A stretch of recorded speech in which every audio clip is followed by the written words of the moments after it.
مساء الفل. في 24 ساعة بس على ملعب نيايو الوطني في كينيا الأهلي والزمالك بيحققوا أولى انتصاراتهم في مشوارهم الأفريقي. هنتكلم عن كل ده، بس في الأول اعملوا لايك وشير وسبسكرايب ويلا بينا.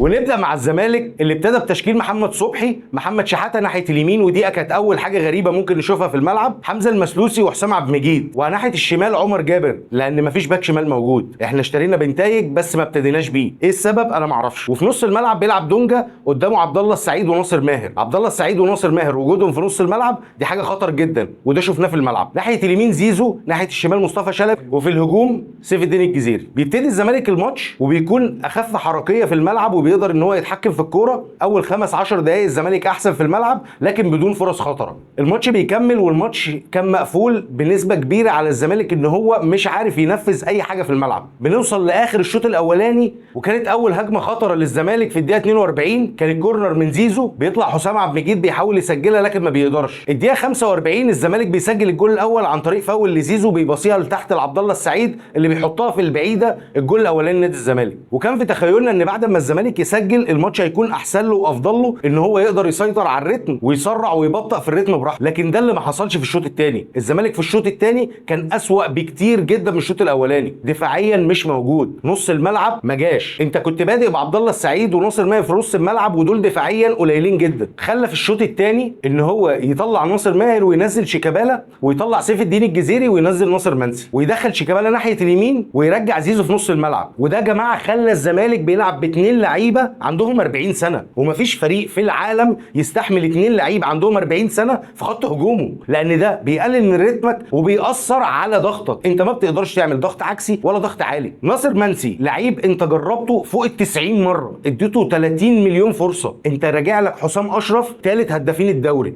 الراجل ده كان بيقدم مع بلديه المحله اداء ممتاز. ليه لما يرجع ما ياخدش فرصه، ما ياخدش نص ساعه، ما ياخدش ثلث ساعه؟ هيأثر فيه ان اللعيب راجع لك عايز يشوف ان هو هيقدر يأدي معاك او لا، لكن انت ما اديتلوش الفرصه دي. اديت الفرصه اللعيب خد فرص كتير جدا وما لقيتش منه مردود. طب ما انا عندي لعيب كان ثالث هدافين الدوري بينافس مهاجم الاهلي ومهاجم بيراميدز وهو بيلعب في بلديه المحله. اديت الفرصه للعيب اللي انا اديته قبل كده مليار فرصه. هنرجع للاداء بتاع الشوط الثاني اللي الزمالك حرفيا ما كانش موجود. لعيبه البوليس الكيني بتعمل كل حاجه في الملعب، وحظ الزمالك الكويس ان جمهوره بيدعي له ان انا ما يخشش فيا كميه الفرص اللي راحت عليا دي. انت متخيل ان محمد صبحي بيشيل فرص من قدام فرقه هي اصلا ما ينفعش تروح عليك بهجمه؟ لعيبه بكواليتي قليل جدا. انت في بدايه موسم وده اول ماتش ليك، وانت ليك ماتشين هتلعبهم علشان عندك السوبر الافريقي، بمعنى اصح ان انت الماتشين دول هم الاعداد الرسمي ليك في ماتش السوبر الافريقي. فاحنا هنعتبر ان الماتش ده اول ماتش انت شفت عيوبك، شفت نواقصك، وهتشتغل عليها الماتش الجاي علشان تقدر تلاعب الفريق ده في القاهره وتكسبه بكل سهوله، لان هو بصراحه فريق سهل جدا. وانا من وجهه نظري ان جوميز محتاج ان هو يغير افكاره شويه في حته ان انا ااكد ان عبد الله السعيد يلعب 90 دقيقه او عبد الله السعيد يلعب 80 دقيقه او عبد الله وشيكابالا يلعبوا الاثنين في نفس الملعب. انا من وجهه نظري شايف ان الاثنين ما يكونوش موجودين في ارض الملعب في نفس الوقت. ونروح بقى للاهلي اللي على نفس الملعب نفس الوقت بس تاني يوم، لكن الوضع كان مختلف تماما. الاهلي بيبتدي بمحمد الشناوي في حراسه المرمى، محمد هاني باك يمين، يحيى عطيه الله الصفقه الجديده باك شمال، قلبين الدفاع ياسر ابراهيم ورامي ربيعه، في نص الملعب مروان عطيه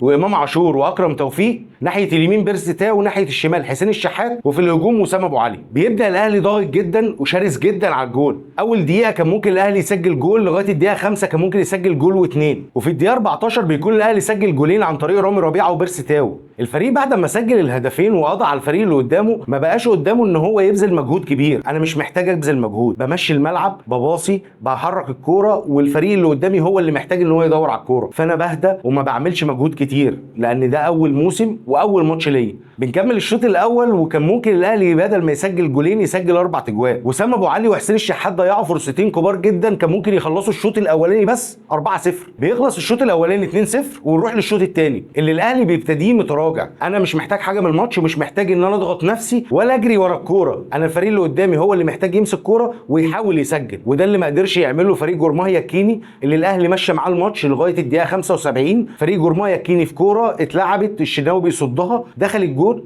بس الحكم حسبها اوفسايد. وبعد الجول اللي اتحسب اوفسايد ده الاهلي بيرجع وبيسجل هدف ثالث عن طريق بيرسي تاو، الهدف الثاني ليه والثالث للاهلي، وبتنتهي المباراه 3-0. الاهلي بيكسب مكسب مريح وبيحقق من الماتش اللي هو عايزه. ونروح لبيراميدز اللي كان بيلاعب الجيش الرواندي اللي حقق نتيجه التعادل 1-1. الجيش الرواندي بيسجل الهدف الاول عن طريق محمد الشيبي اللي جاب جون في نفسه بطريقه غريبه وعجيبه، كوره استلمها وحطها في جول، وبيكون بيراميدز خسران 1-0 لغايه الدقيقه 83. وفي ضربه ركنيه عبد الرحمن مجدي بيعمل اوفر ممتاز لفيستون مايلي اللي بيطلع بيحط الكوره بدماغه شومه في الجول، وبتنتهي المباراه 1-1. ودي نتيجه مش طبيعيه لبيراميدز قدام الجيش الرواندي. ونروح للمصري اللي كان بيلعب مباراه دراماتيكيه مع الهلال الليبي. بيتقدم النادي المصري عن طريق صلاح محسن والهلال بيرجع يتعادل في بدايه الشوط الثاني. بيتقدم تاني صلاح محسن والهلال بيرجع عليهم بعد دقايق قليله، وفي نهايه الماتش الهلال بيقدر يسجل الهدف الثالث ويكسب الماتش، وبتنتهي المباراه بفوز الهلال الليبي 3-2 على النادي المصري في بدايه مشواره الافريقي في الكونفدراليه. وبكده اكون قلت لكم نتائج الفرق المصريه في الجوله الاولى الافريقيه. وما تنساش لايك وشير وسبسكرايب. وانا ديبو وده ما لعبتش كوره.